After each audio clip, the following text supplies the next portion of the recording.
Նրան այստեղ սիրում են, խնամում, հոգ տանում։ Ռեքսը հերթափոխի սիրելին է, օգտակար ու հաճելի ծառայակիցը, որ զգուշացնում է վտանգի մասին։ Գիշերները մշտապես ինքը գետնատնակի գլխին պարկում է, հենց զգում է ինչ-որ վտանգը, սկսում է հաչալ։ Հենակետի հսկիչ շունն ու դիրք պահող ամբողջ անձնակազմը կազմոպատրաստ սպասում են ռազմական գերատեսչության ղեկավարին։ Անցնենք դիրքով, նայենք, տեսնենք, ինչպես են մարտական հերթապահությունն իրականացնում մեր զինծառայողները, զինվորները, հրամանատարների ղեկավարությամբ։ Նշանառուները հատուկ համազգեստով են դիպուկ խոցող զինատեսակների առաջ։ Կապի պետը սեղանի մոտ ներկայացնում է ազդանշանային փորձնական տարբերակը։ Սարքը նախատեսված է մինչև 2450 մետր հեռավորության վրա հակառակորդին հայտնաբերելու համար, չի դիտարկում հակառակորդի կողմից։ Այս դիրքը տեղացիները չալ են անվանում, որ նշանակում է փոքրիկ բլուր։ Հակառակորդը հեռու է ընդամենը մոտ 800 մետր ու երբեմն խախտում է հրադադարը, կրակում զինծառայողների ու սահմանամերձ Բերթավան համայնքի ուղղությամբ։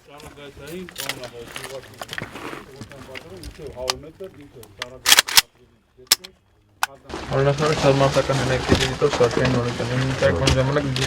ոչ մի արտարոց չունի։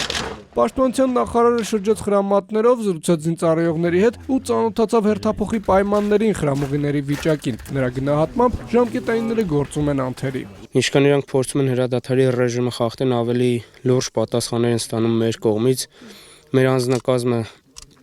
հաճալրջորեն կատարում է դիտարկումները։ Նախարարի հաջորդ կանգառը զորավարժերանն է, անձրևի տակ ու ցեխոտ պայմաններում զինվորները պետք է հաղթահարեն խոչընդոտները, խոցեն պայմանական հակառակորդին ու մարտական առաջադրանքը կատարեն առանց կորուստների։ Ուղիղ 21 տարի առաջ սահմանային դրությունն այսպիսին էր, անընդհատ ու բոլոր ուղղություններով։ Ի վերջո հակառակորդը նահանջեց, հայերն ազատագրեցին գրավված հողերը, ճիշտ ցուցադրության պես։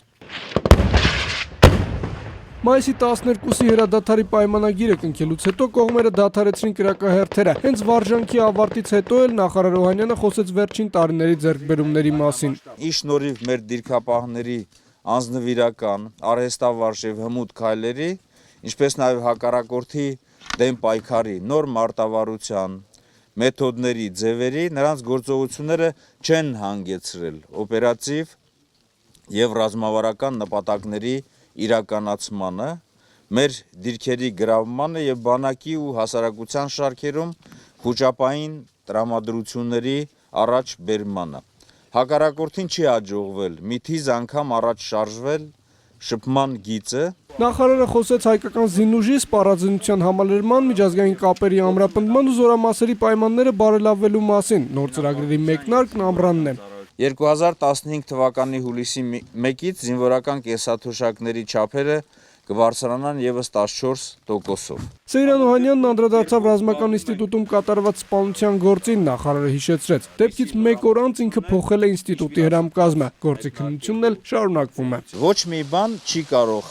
այսպես ազդել դրա վրա եւ ոչ մի, չգիտեմ, ուժ չի կարող ազդել, որպեսզի բոլոր խախտողները, բոլոր այսպես